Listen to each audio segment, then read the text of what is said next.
just realize I have a strong arm and just focus on it, see the ball through the throw, and just deliver it to him. But the guys have been doing great getting open. I just got to put the ball on them. That's right. Put it on him. That's J.J. McCarthy.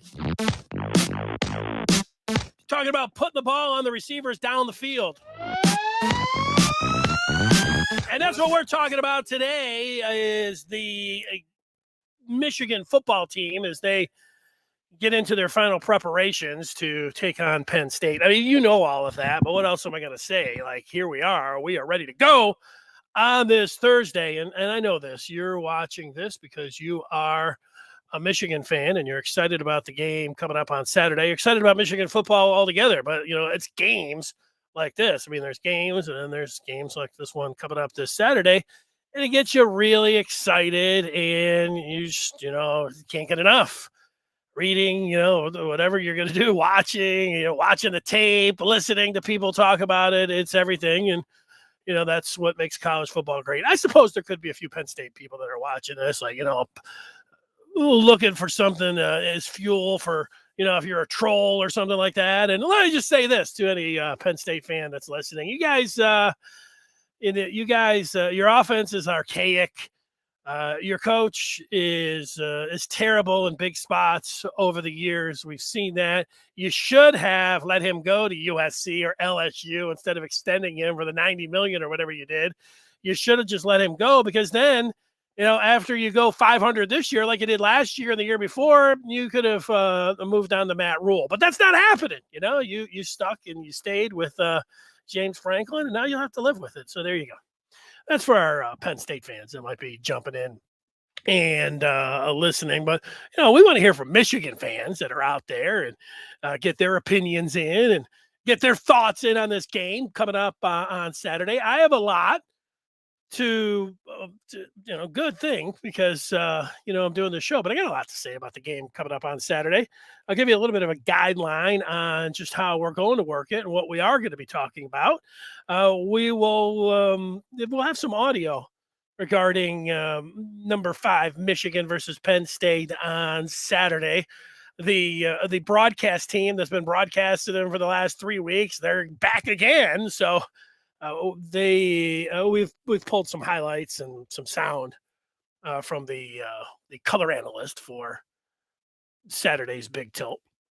Speaking of Saturday in college football, we'll also look at the rest of the menu and just how the day is going to work. But we will start with some thoughts on the game and just where I'm sitting here today. I was writing a little bit of a preview for the Maize and Blue Review. And that's who we're brought to you by, presented by Rivals. We're here weekdays at 1 o'clock talking about the latest in Michigan sports, and that has us thinking about Saturday's game. But, we have staff predictions, and I started writing about, what was a good lead? This is the first time since both teams are undefeated since 1997. I saw that earlier in the week, and I just had to pull out the year-by-year results from each team and went through them to confirm that, because I just saw it on the internet, and sure enough, it's true. And that seemed like a pretty good lead. First time since 97 that both teams come into this game undefeated. That's a nice one to kick things off and get going. Real nice if you're a Michigan fan, because you think about 1997 and what Michigan was able to do this year. You also think about Saturday and how Michigan is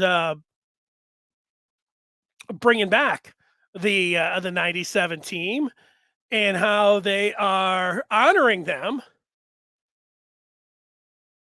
25 years on for winning the national championship. Charles Woodson has been 25 years since he won the Heisman Trophy, and they will honor Charles Woodson as well. So maybe, you see it all coming together, that way for U of M. And is it a little bit early to think about a national championship, the championship game, the college football playoff, the Big Ten championship game, Ohio State, and beating, running through all of those and maybe doing something that they haven't done in 25 years? It's a little early. But this particular game, if they are able to get by Penn State, I think you do start thinking about whether you start thinking about the very end or the Big Ten or Ohio, whatever. And, it's always on your mind. I know that. But, especially if this game plays out a little bit how I think it's going to play out. And I went back and I watched last night's game. I'm sorry, last year's game last night. And through the first half, it was 7-6 at the half last year in State College. Michigan was up by 1. But they're going to the half and they're showing up, the numbers, and they're like, well, Michigan has just not been able to run the ball. Season low, 46 yards at the half, but they're continuing to, do what they've done all year long and, keep it on the ground and play it close to the vest. And I know it's been a lot of talk this week about keeping it close to the vest and opening things up and letting JJ cook, letting him, be a big part of this game. And maybe that'll happen. 46 yards at the half last year. And Hutchinson and Ajabo were real game wreckers a season ago. And it feels a little bit like, when this year in this game coming up, that these are two teams that are going to want to do what they did last year, and you're going to want to play. Well, you say you play to your strengths. You'd always like to play to your strength, but what we've seen so far from Michigan this year is they like to keep the ball on the ground. They like to give the ball a lot to Blake Corum. They really like the ground and pound type approach. That was their identity last year. And then bring JJ McCarthy along, give him a little bit more of the playbook, turn the page, another page, let him do a little bit more.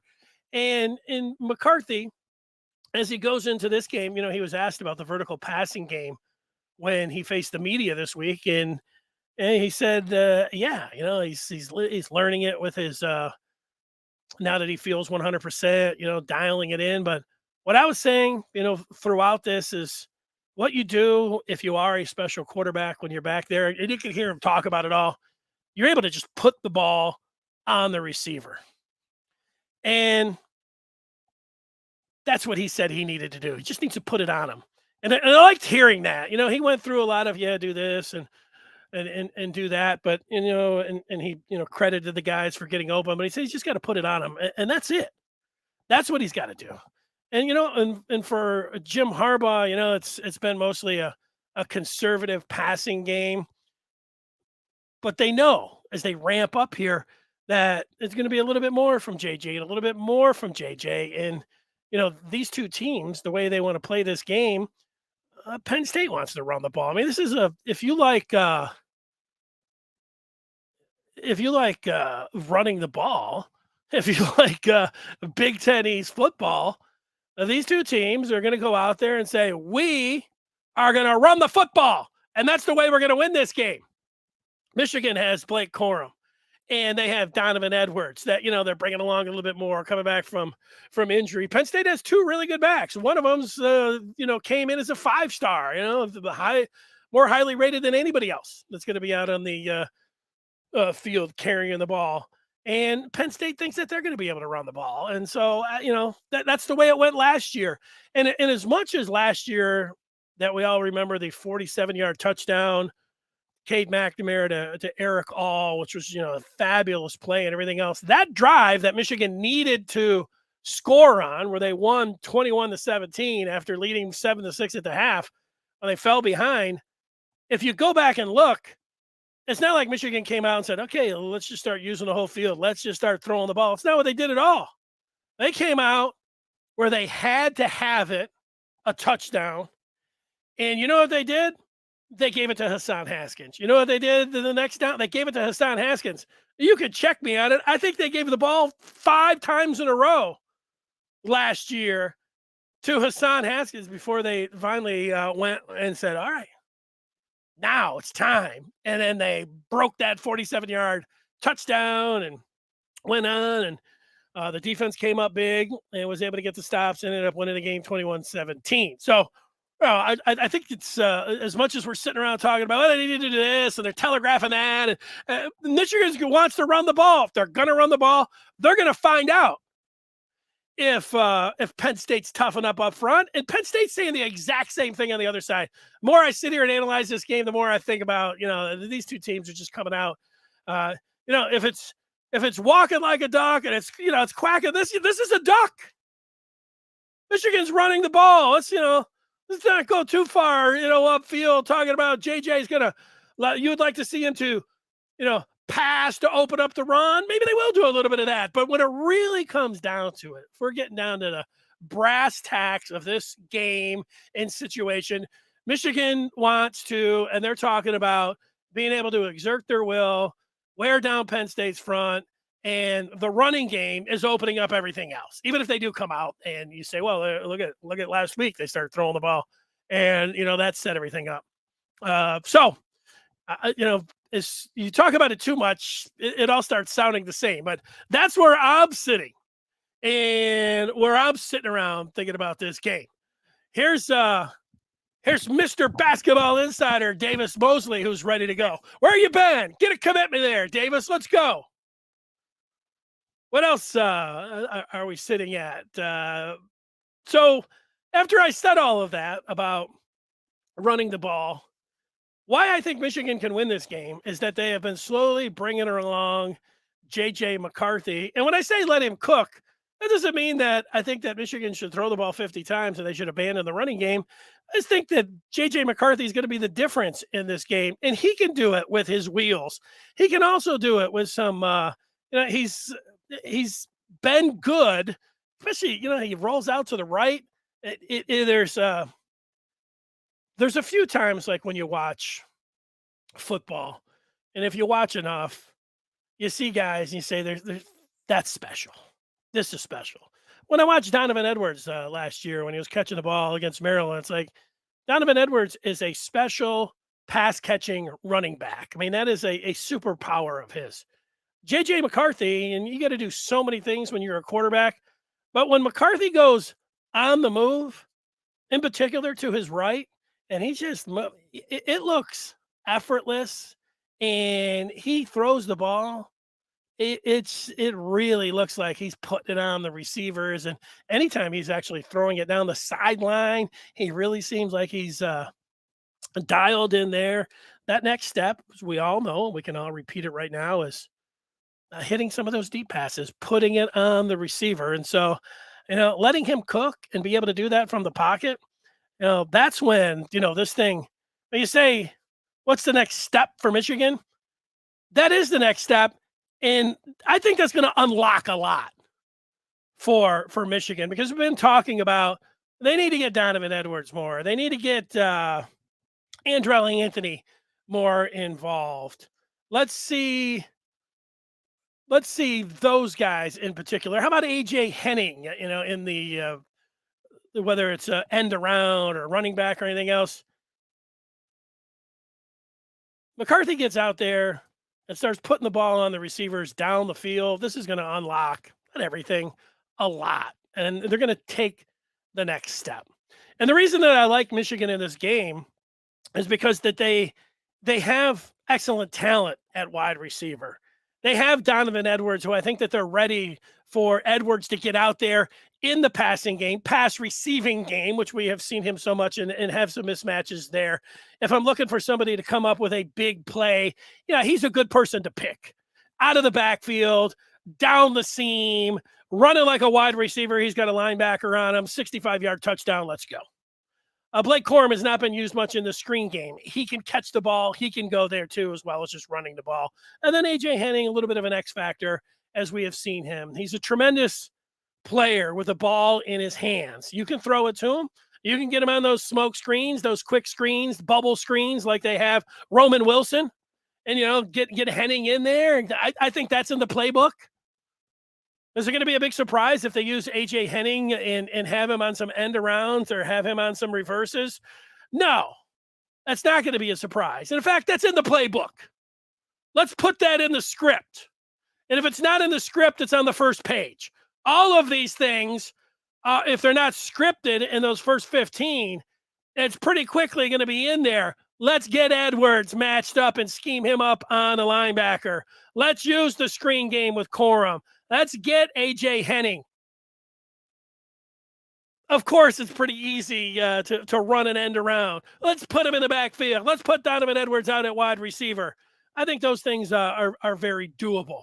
And then all of that being said, that's like kind of the bells and whistles. It's still like, let's turn around and hand the ball off to Blake Corum and show them what Michigan's football is all about. I think that's what they're talking about. I think when they go down there, if we could hear what was going on down at Schembechler, there's not a lot of big secrets there. I know they're being real secretive and everybody's like, ooh, what are you talking about? But if we could just put our ear up, or if we had a bug, they're sitting around talking about we're going to manhandle them up front. That's how we're going to win the game. That's where I'm sitting, and that's how I'm thinking about this game right now. Yeah, I did. I shaved up to get ready for Saturday. I mean, it's the second half. Heck, it might be ready for a tie by tomorrow. Third-minded doesn't like the mentality that I'm bringing. You know what, the third-minded, you will like the mentality if they're successful with it. It's just like going back, and I felt the same way without looking at it closer. I just watch the game, sit back, and I watch the game. And like the first half on Saturday, it was a little bit frustrating, and it felt like, they just got work to do with this passing game. It's just not really clicking. You go back and watch it. When you get behind the chains, when you have a negative play on first down, you put yourself in a 3rd and 13 or 3rd and 8. Those are a lot more difficult to pick up. So if you're tracing it back, get away from those negative plays. What you want, third-minded, is Michigan just to have success when they run the ball. You want Michigan to come up big on 3rd down. And you want Michigan to score points. It really doesn't matter if they go out there and run the ball 5 straight times. If they're moving it down the field and then they pop a big pass, you're not going to be like, wow, why did they run the ball 5 times before they throw? No. I do think as we just sit back, what you would like is you'd say, how about you just take what the defense gives you? You walk up there, and if they know that Michigan wants to run the ball and they're stacking the line, how about you just go to the passing game then? That's like, as easy as it sounds, I think like sometimes we just sit there and think, why not look over the defense and let that be your guide on how you're going to attack them? Let that be. And that is what they try to do. And almost every time this year you look through, wow, they're telegraphing this, telegraphing whatever. They, with the exception of the game against Iowa, where it was 3rd and 1, and they ran Corum into the stacked box. That was like the one time where you're like, all right, that's going too far. That's where I say you're going to be critical of. Ultimately, it's Harbaugh or whoever. We don't know exactly which of the co-offensive coordinators put that play in. Maybe it was Jim Harbaugh. But if you want to be critical of one thing, I'll be critical. You can be critical of a million things. I'll be critical of one thing. They ran into a stacked box on a 3rd and 1 at Iowa. I didn't like that one. I still don't like that one. Other than that, how Harbaugh and company have been bringing along J.J. McCarthy, how they positioned McCarthy in this offense for the second half, I think they've been doing a good job. And I think they go into this game. I think they feel confident. And then you, as a Michigan football fan, should be confident. I know third-minded doesn't sound because he didn't like that mentality.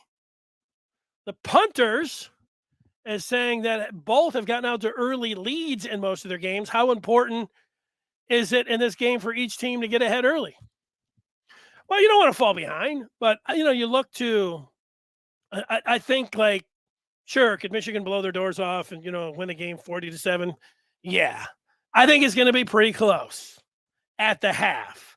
And then what wins in this game is talent and being able to put them in position. And I think the difference is going to be whichever team does a better job stopping the run, making the other team's quarterback. These sound like pretty simple, but like, this is it. Like, we don't have to get too crazy with anything else.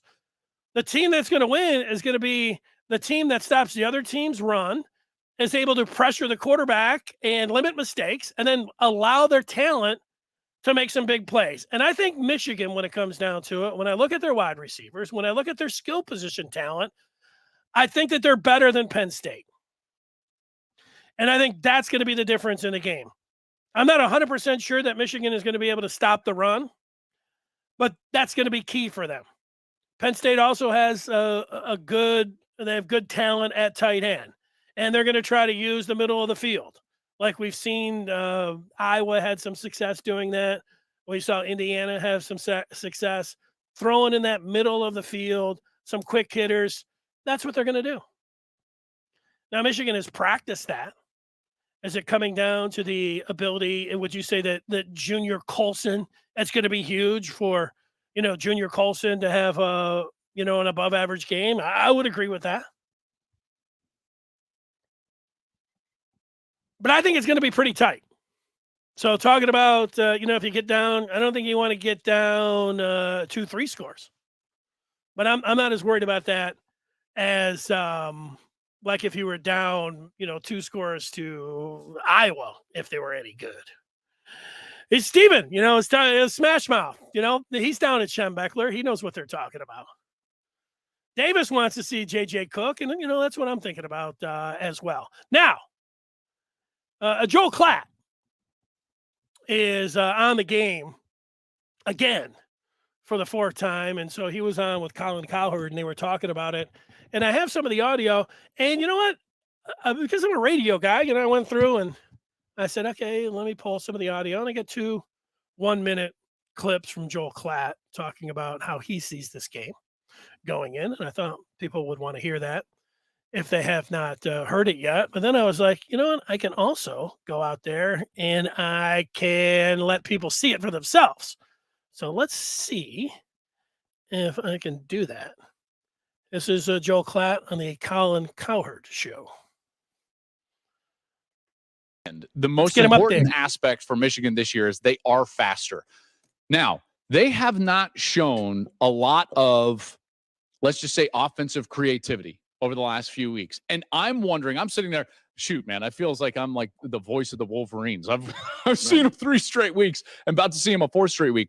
But Colin, in the back of my mind, I'm just sitting here and I'm wondering to myself, is this really their entire offense, or are they saving something? Well, the quarterback's a kid. Well, I understand that, but that doesn't mean. See, here's the thing.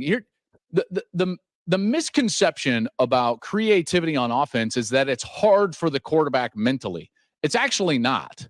Okay, and the more creative you can be pre-snap, then the more vanilla you can be post-snap. Yeah. This is the way offenses should always be built. Make the defense look at a lot, movement, different formations, different personnel groups, and then run the same 5 to 10 to 12 content. The most important aspect for Michigan this year is they are faster. Now, they have not shown a lot of a little bit more of Joel Klatt continuing to talk here about now the speed of the Wolverines. Let's just say offensive creativity over the last few weeks. And I'm wondering, I'm sitting there, shoot, man, I feels like I'm like the voice of the Wolverines. I've seen them 3 straight weeks. I'm about to see them a 4th straight week. But Colin, in the back of my mind, I'm just sitting here and I'm wondering to myself, is this really their entire? There you go. That is Joel Klatt. I thought I had those back to back, and it seems like I have the same one. But the good part is I have the second part of that audio-wise, and Klatt continued. And here's what, Joel, a lot of people jumped on, and you do this. Like, Joel Klatt, a former quarterback, he's been watching these, he's been at these games. He gets to talk with the coordinators. He gets to talk with some players. So, he gets a lot. He's into it, with Michigan right now. So you listen to a little bit of what he has to say. And then during the games, though, you can see like Joel wants more. He wants more from Michigan on offense. And a lot of the fans, when you're watching that, it's hard not to say, you know what, I want more, Joel. You're right. Michigan is telegraphing things. He is right. They are predictable. So here's a little bit more of Klatt talking about that. And most important aspect for Michigan this year is they are faster. Now, they have not. sorry, let me go back because this is the other one. Penn State has transformed. They're far different than they were a year ago, and their strengths are actually right where you need to be strong to face Michigan. So from a matchup standpoint, this is a difficult matchup really for each team, which is why it's such an intriguing game, but certainly from the Michigan standpoint. And one guy stands out, above any other for Penn State. And it's not their quarterback, Sean Clifford, or even their great new running back, Nick Singleton, a freshman, or their offense, Britton Strange, you're seeing here on your screen, the tight end running for a touchdown against Purdue. It's a guy that was hurt in the back half of last year, and he makes them a really stout run defense. And it's their defensive tackle, PJ Mustafer. He's a really good player, Colin. And if Michigan can't just own the line of scrimmage and run the ball with Blake Corum, that means the game is going to fall on the shoulders of young JJ McCarthy. And that's a big moment and a big stage for a young quarterback at that point. So I think the game rests on PJ Mustafer and the Penn State's defense ability to try to make Michigan a one-dimensional offense. Yep. Fair enough from Joel Klatt. And the big defensive tackle, that's going to help, be able to stop that running game. The more I think about both Michigan and Penn State is they want to attack this game the same way. Both teams want to run the ball. They both have, two what they think are really good backs. And even the more that I think about Michigan and Penn State, there's just a lot of similarity in these teams when you think about them. The team that is going to win this game, is going to be able to feature their talent that makes the biggest plays, that make the fewest mistakes. I think we can all, you can cut it and talk about it any way you want, but you should feature those items right there. I think Michigan, their ability to stop the run, and then the quarterback play is going to be the difference. That's the way that I'm looking at it. But when I think about the similarities, both of these teams, the obvious stuff, they're in the Big Ten East. I look at the fan bases and the stadiums and how and the recruiting. I was listening to James Franklin talk about this game, and he's like, "Oh yeah, AJ Henning. Well, we recruited him. Boy, we really wanted him. And well, what do you think about Mozzie Smith right there, the defensive tackle? Oh boy, we really wanted him. We were in a real, they're recruiting the same guys. They play a similar brand of football, both teams. While, we all know that Michigan's, biggest rival is Ohio State and then Michigan State. It's not Penn State. Both Michigan and Penn State, they're trying to get to where Ohio State's at. So they have that in common. And when you beat, Penn State actually did a few years ago beat Ohio State, and then they lost another game by 1 point. That it makes you, when you're able to knock down Ohio State, like you've closed the gap, you feel good. And so both of them have that in common where they're chasing Ohio State, the stadium, the fans, and they both want to run the ball. I mean, these teams right here, this is a very similar, the game plans are going to differ a little bit. The personnel obviously is different here, but they want to do the same things. These two teams are coming out and they're pretty close. For a few years, when you say, hey, what team does this team most closely resemble? We're talking about Michigan. For a few years there, when that question came up, I would say Texas. Because Texas is this gigantic brand of football, hook 'em horns, and yet they had fallen off of where they weren't an elite program, and they just weren't winning big. And Michigan had those qualities. We know. We go back before last year. They had that. So they compared to Texas. But if I had to compare Michigan now, who would they most closely resemble? I would compare them to Penn State. Now, I know the last 2 years at Penn State, they haven't been great. But that's the program with all the other things that go on. This is the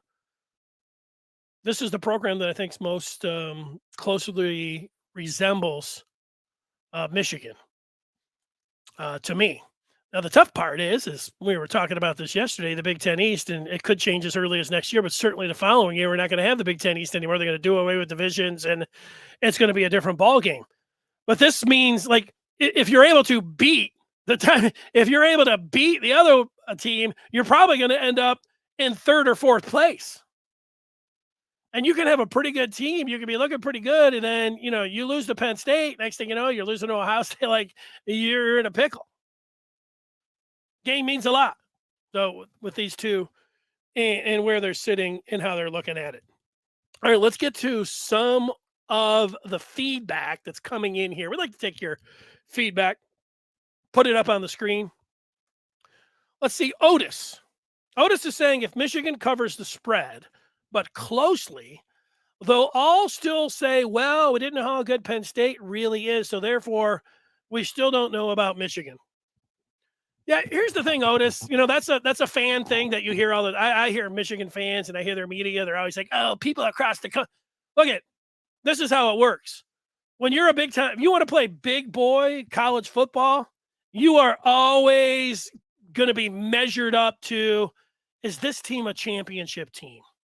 Is this team a Final Four team? Are they worthy of being in the Final Four? Are they worthy? And then the teams that are up there all the time, we all know, Alabama, Ohio State, Georgia's there now in the mix. Clemson has been there most of the times, except last year. You're always being compared to those teams.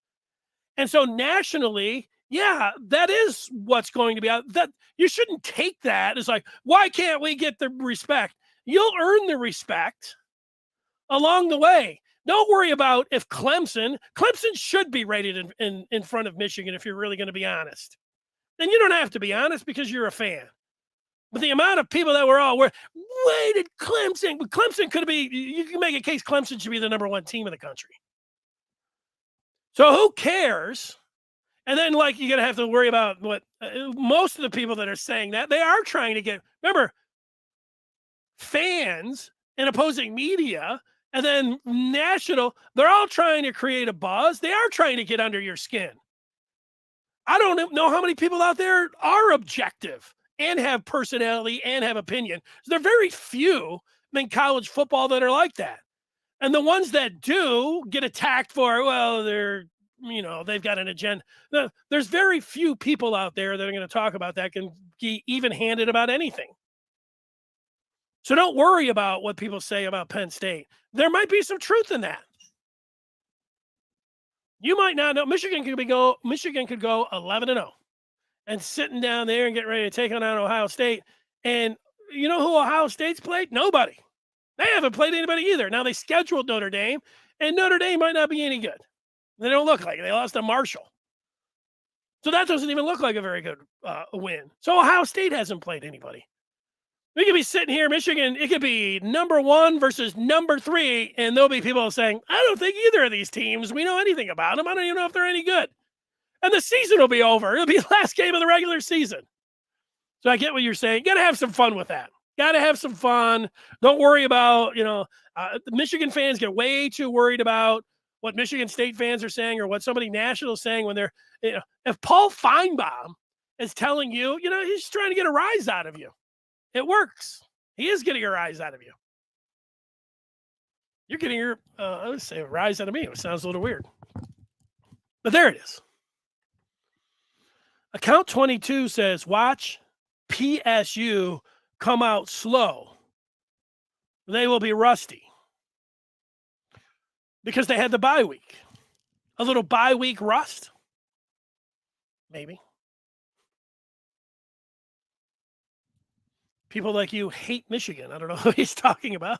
Steven. Steven I've seen on here. If it's Steven that I'm talking, no. Steven doesn't hate Michigan. Penn State's going to stack the box like they do every year. Yeah. Well, if you're stacking the box, let's see him throw the football.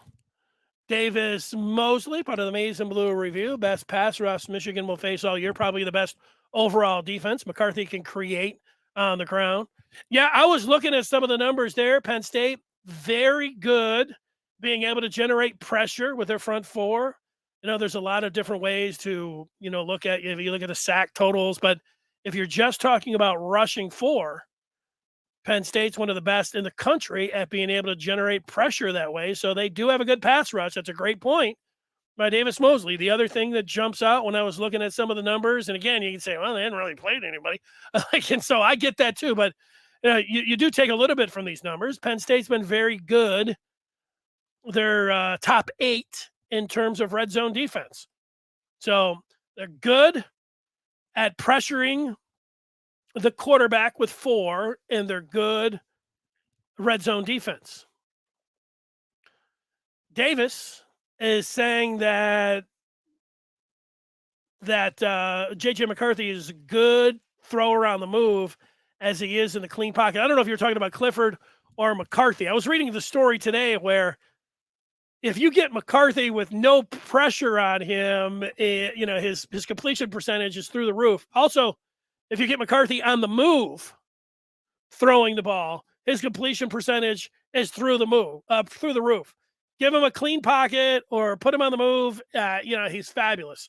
Where the numbers start really going down is where he's in the pocket and pressured. Now, most quarterbacks are like that. And that is kind of the next step for McCarthy as we continue to talk about him being able to throw the ball down the field. But that's those are the next steps with him. And, they're bringing him along in that regard. McCarthy likes to throw while jumping a little bit. I know, when he rolls out, I look at that footwork. He's kind of crossing his legs and throwing the ball. It looks special when he does that. There are players that you watch. And again, who am I thinking about? When Tua was at Alabama and I watched him throw the football, he just put the ball on, guy. He was special. I know his arm strength wasn't the greatest, but it was just, there was something pure about his ability to just fire the ball and just put it on his receiver. You say catchable pass and all this. It just looked like a thing of beauty. Now, I didn't want the Lions to take him ultimately in the draft because I thought those injuries and, just how small he was, I thought that was going to catch up to him. And, his first couple of years, he looked like he was going to be more of a boss than, a competent QB. And then here he was, this year with Waddle and with the Cheetah, and he looked awesome until, unfortunately, what happened to him with the concussions. But just watching him, he was one of those guys. And McCarthy, when he's rolling out to his right and he's just out there, he's got that special quality. And, I don't know if he doesn't like to plant his feet and throw. Yeah, I don't know about that, Otis. Let's see. He's still young enough, and I'll give a little bit of that. What he's talking about, he doesn't know his own strength now because he's got it back. It is, whether you want to say a concern or whether it's something that we're just going to have to see. That's his next step. There's always something that you're doing. Rarely are just looking at you saying, "Oh man, it's just ultimate talent." There's just nothing, that the kid can't do. There's a few guys that have been like that have just got in there. They're just unbelievable. Unfortunately, the quarterback at Ohio State, Stroud, people think a lot about that. Bryce Young, people have mentioned him, and the same kind of thing. But remember, there's the red shirt.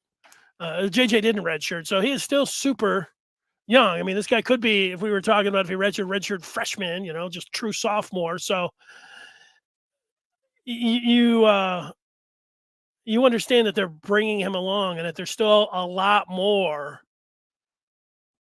that McCarthy can show.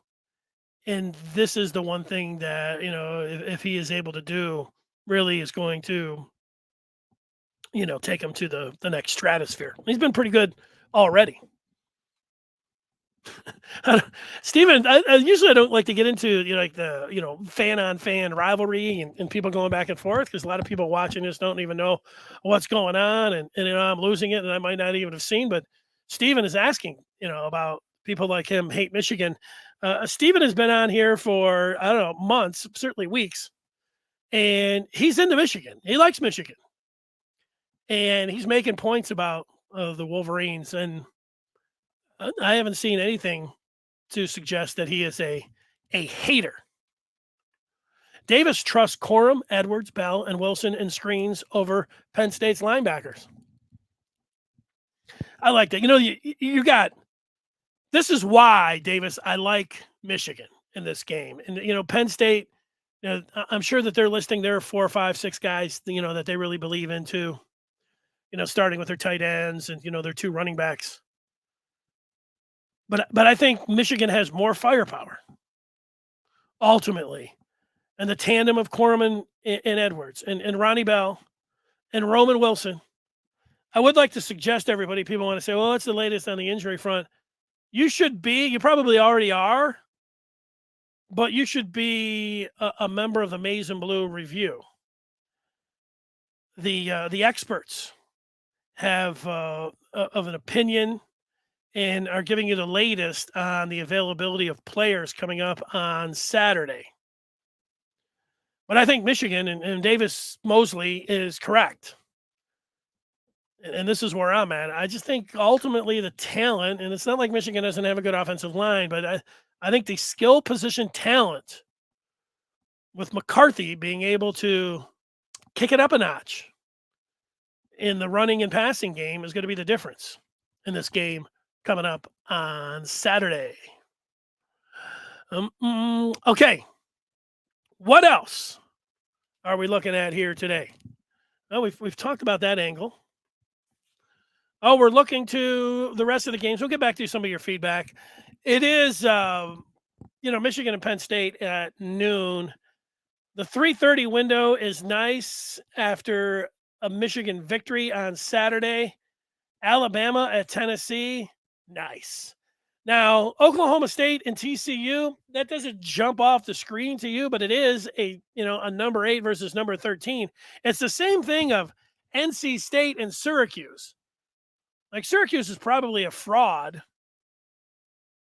And, NC State, I've only watched them one time in my life, and it was 2 weeks ago against Clemson. So, that's more basketball than anything about football. However, it's always nice to be able to flip to a game at 3:30, and you're going to have 2 choices there. One of those games might be, at least something to look at during the commercial break or halftime. And then at night, it's a little bit of the same thing. Michigan's nemesis that somehow was able to leapfrog them. And, you can play this rivalry out if you're a Michigan fan. You don't have any idea how Michigan has been disrespected. If the Wolverines get the win, you can watch Clemson struggle at Florida State. You can start hammering away at the keys and start talking about how Michigan should jump back in front of Clemson on the heels of their impressive performance against Penn State. That's at least something to keep an eye on. And then Mississippi State, Kentucky, that's another one that generally, you're not talking about. Mississippi State, you're usually not talking about with anything, but, there they are, a number 16 and number 22. You get a top 25 matchup. And then the same thing there with USC and Utah. I like Utah, but, they were a disappointment this year. Just be honest about that.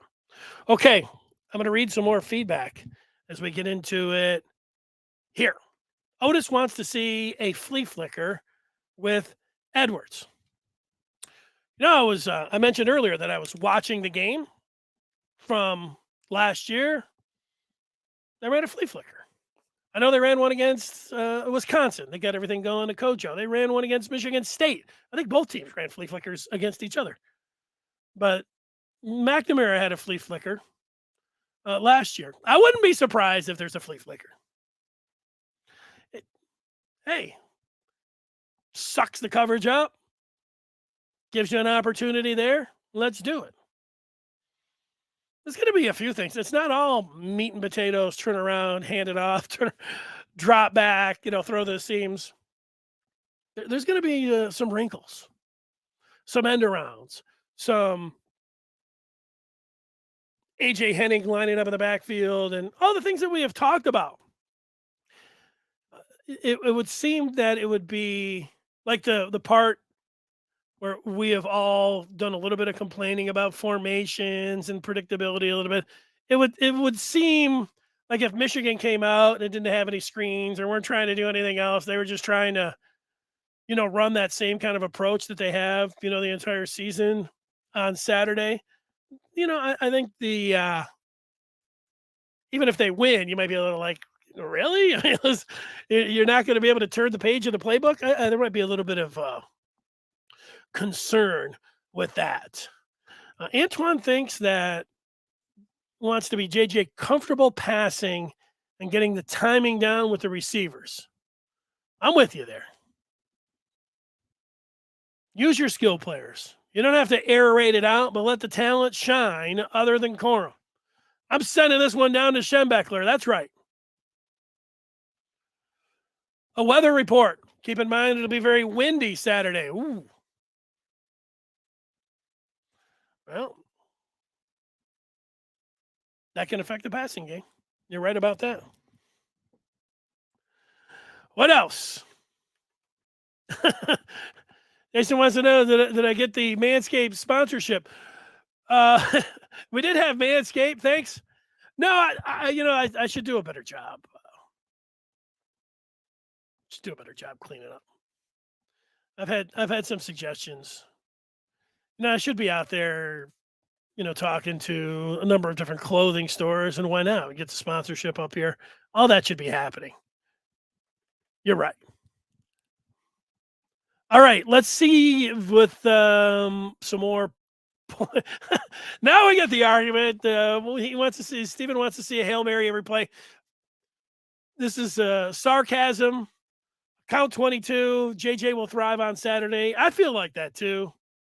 Antoine's thinking that he doesn't want Michigan to give up on the run. He just wants them to be a little more pass happy. Maybe passing 65% of the time. Yeah. If if the game is all about trying to keep the other team guessing at what you're going to do and that giving you the advantage, Penn State's sitting around saying, we know what Michigan's going to do. They're going to be running the ball a lot. And so, throwing a little bit more is something that Penn State is not expecting. So how they sit around discussing that when it comes to game plan with the coaches and, they're formulating it and they're talking about scripting the first 15 plays and all of that. Does Ron Bellamy once in a while, say, guys, I don't know how he would say it. He wouldn't say jazz it up. That's what I was going to say. Let's utilize our talent a little bit more. Is that the way you say it? I mean, you want different opinions because you don't want all of your assistant coaches sitting around there and whatever Jim's going to say. We just want to run the ball every down. This is an example. And we want to protect JJ. Let's just continue to run it all the time. Is somebody going to say, no, wait, coach, no, we've got him covered, man. We've got plays. We got playmakers. Let's get the ball to our playmakers. You want to add in space? You want to come up with a certain play? Like, hey, look at this one right here. What's worked so far for Michigan? This is what we're going to see. If it was going to be the script, I would say that I'd throw the ball first play of the game to Roman Wilson on a bubble screen. He's twitchy. He's been good that way. It seems like if he's had 4 or 5 of those this year, he's probably averaging, 15 yards a pop on that. Let's go to that right away. That way you're breaking a tendency. You're also getting McCarthy a nice easy one to get it going. That's my first script play. Second script play, they think they're coming back to the run. Let's go some heavy play action. Let's scheme it up, and let's throw a bomb to Kojo. That's my second scheme. So 2 passes already. Third play, they're expecting the run. Well, let's fake it to Corum again. Let's get Henning on an end around. And they've really done that. While they're at it again, let's this next time, for the 4th time in the scripted plays, let's bring in Donovan Edwards and let's line him up in the backfield. And then let's motion him out and put him in the slot. And let's put Henning in the backfield. Let's fake the Henning. Let's roll JJ out. And let's pop Donovan Edwards down the field. How many plays is that? I've run 5 plays. I've had 4 passes. All right, now I want to give Corum. Where am I at? Midfield. I'm either at midfield or I'm in the end zone right now, but I want to give Blake Corum. I want to work him a little bit in there. Let's give him an opportunity. Unless Penn State, for some reason, after you've thrown 4 or 5 times, is standing up at the line of scrimmage. Well, then I'm opting out of it. And if they're doing that, why don't I get the screen game going with Corum? There's my 6th play. Screen the Corum. Let's come back to it. Those are some of the things. Those are some of the plays that I would put in. How about Ronnie Bell? He was great on that end around. Scored that touchdown against Iowa. Michigan has scored with McCarthy as the starting quarterback 5 straight games in their opening possession. So as much as you're saying, well, you want to mix things up and things differently, I would like to see him continue to do that. Let's see him go down there and, get it right into the end zone in the first series. But I think, my point as I talk about all this, they've got a lot of different guys. How about don't stop there. Let's loosen up those safeties a little bit. Let's challenge. You schemed up Cornelius Johnson in the first series. How about Andrell Anthony down the seam? Let's get number 1 involved. I mean, the guy's a playmaker. You got to give him some chance. Let him run. Another pass. I've called 10 plays. I did mix Corum in there for 2. Although one of them was a screen. So I'm up to 8, 10, 11 plays. I'm up to, one was an end around to Henning. I've got 9 out of the 11 first plays as throws. You like that? I don't know. What's the argument here? I mean, if they don't have a first down, things don't work on the first series, you're going to continue to come out. The way it doesn't work is if you go 3 and out. You go 3 and out, and you're out there bombing the ball down there, and then Penn State's had sustained drives, and then you're down. Next thing you know is you're like, this is not Michigan football. That's what all the fans will be saying. But I think, as we talk through it, they have they've got a lot of talent. They're at home, and, they're a pretty good team. And the coaches are, as much as we think, like these guys are totally conservative and predictable. It sounds like old time Michigan football talk to me when they were good. That's what people talked about back in the day. It's good that we're sitting around talking about, get it to this guy, throw it deep. I want to see more points. In addition to winning, there's always something that you want when you watch. And that's it. And it's the one thing about Michigan is that Michigan has everything from the university to the stadium to the game day to the uniforms to the players to the coaches to the alumni to all of it where they should be shooting for the stars.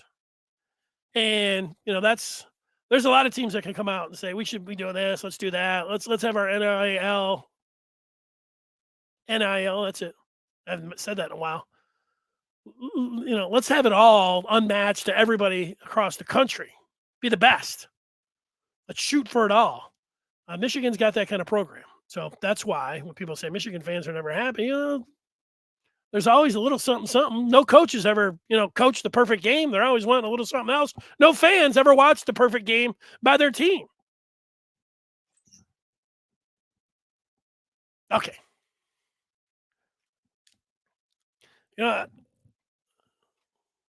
see what Travis is saying. Put 2 on Parker Washington. Stop the run.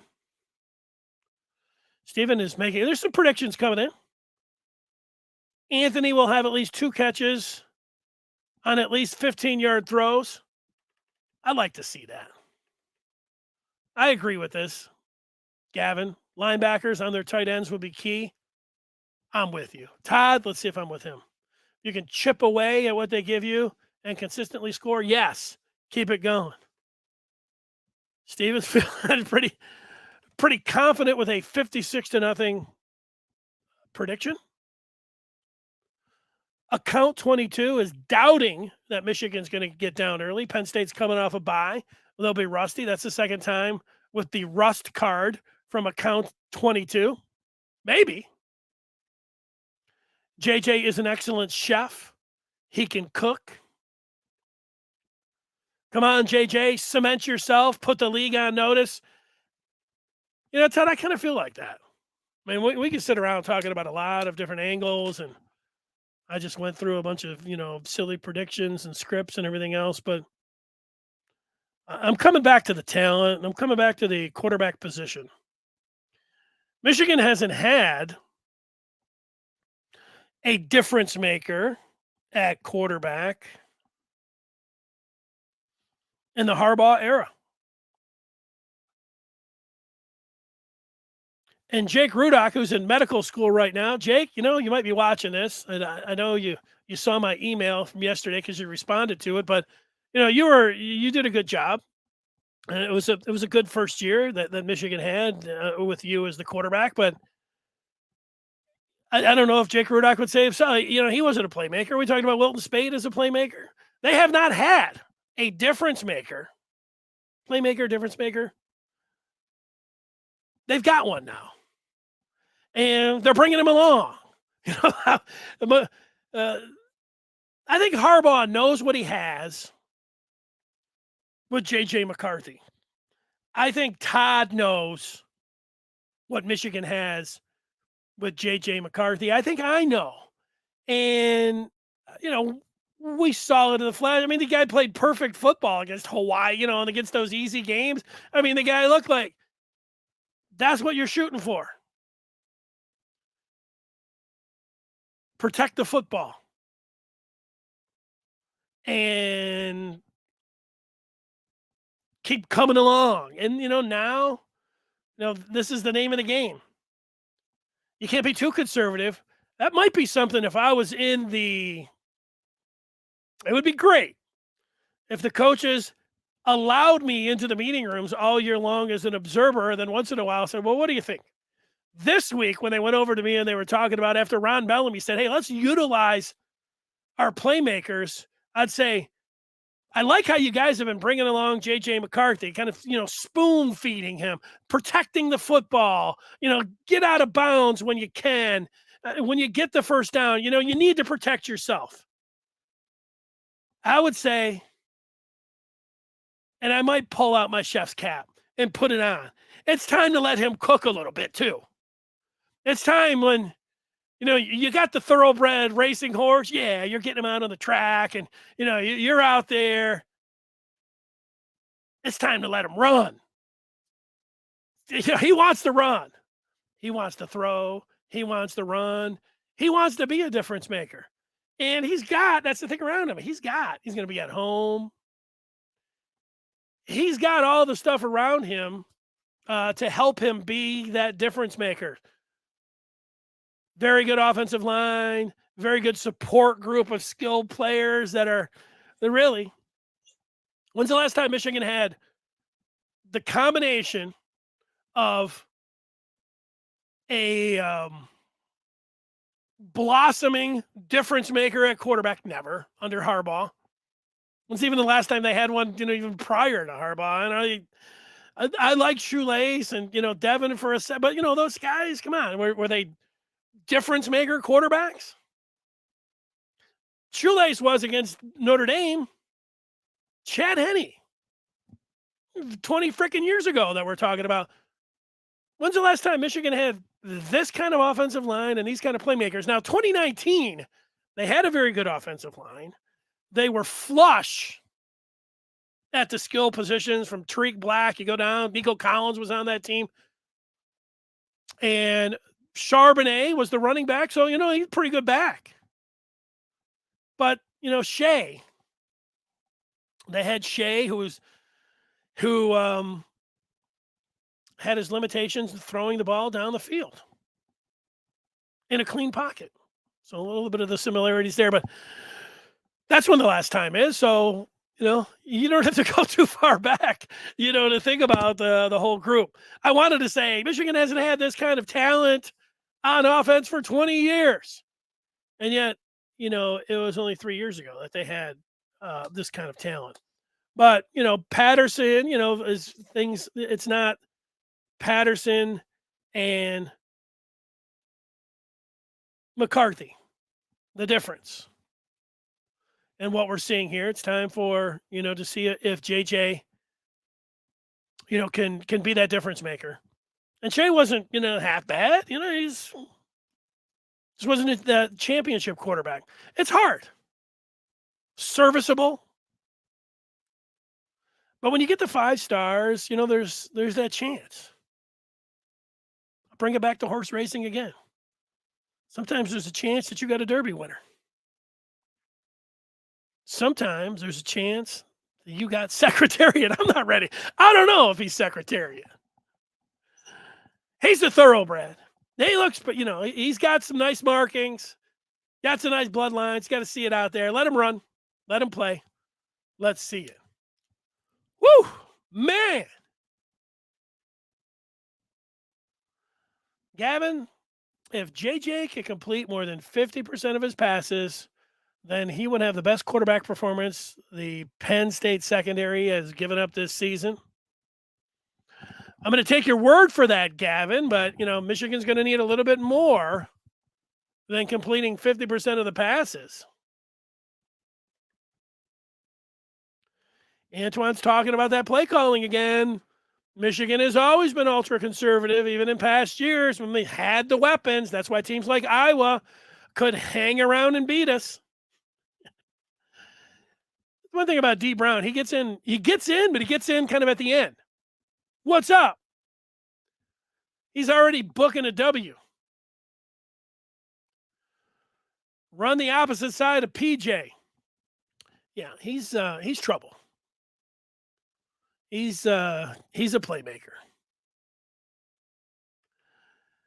Is Dennis Brown talking about having success? Is putting it over on the defensive side? Yeah, I think he is a little bit here. Man, I could just keep it going. Keep it going. Let's see. The captain. The score of this game doesn't matter. In my opinion, it's binary.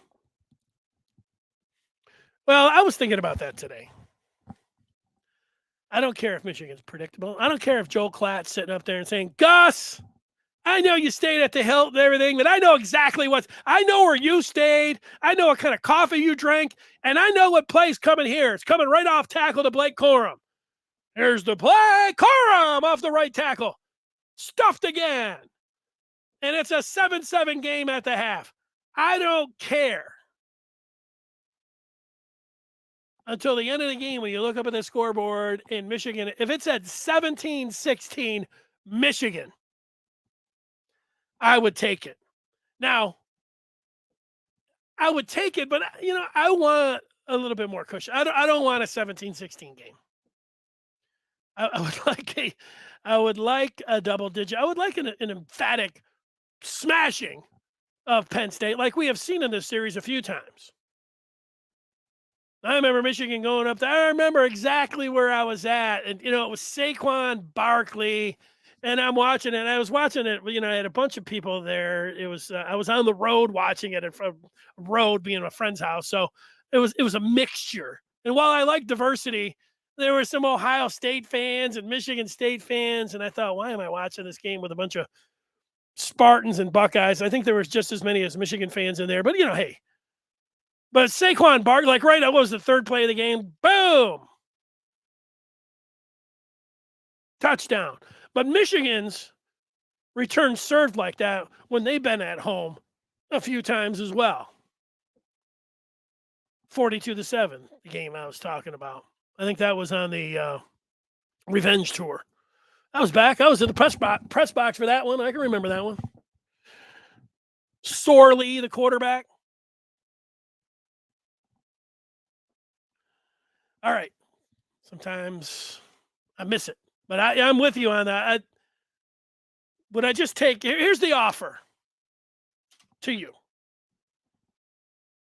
You can have a 17-16 Michigan victory on Saturday right now. That's my offer. Or you can let it play out and see what happens. Who's taking the 17-16 victory right now? I'll take it. I will, although, you're going to feel like, oh, man, woo. You know what happens if you win 17-16, you're going to be like, Michigan's going to lose to Ohio. That's the first thing somebody said. Michigan's going to lose to Ohio State. Oh, my God, we're going to drop in the polls. What else? The state game's going to be miserable. Those things will all be said, but, you'll be sitting there at 7-0. Maybe it should just, and you're going to say, Michigan is so predictable. Why can't they use all this? They got all of this talent out there at the disposal. They got the freaking secretariat, and they're pulling them up.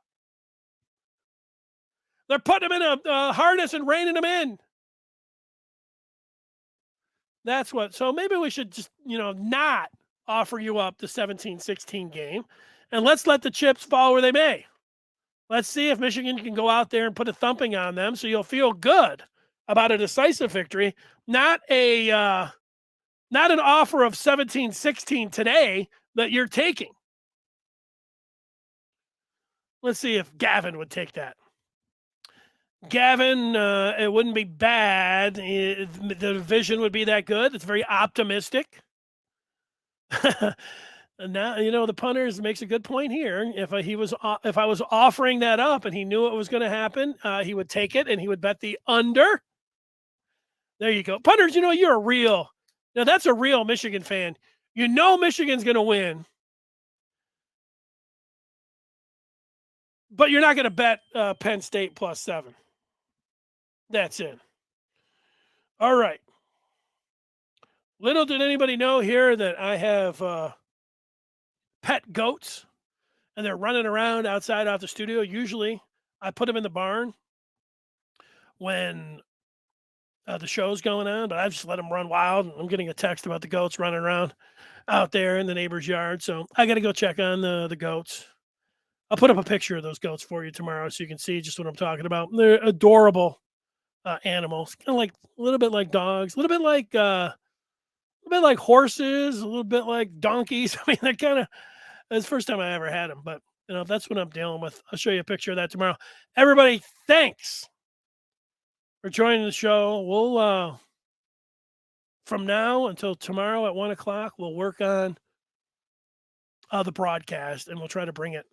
We'll try to bring it like it's a top 10 matchup, being on the eve of a top 10 matchup. Thanks for everybody for participating, and we'll talk with you tomorrow. Bye. Have a great day.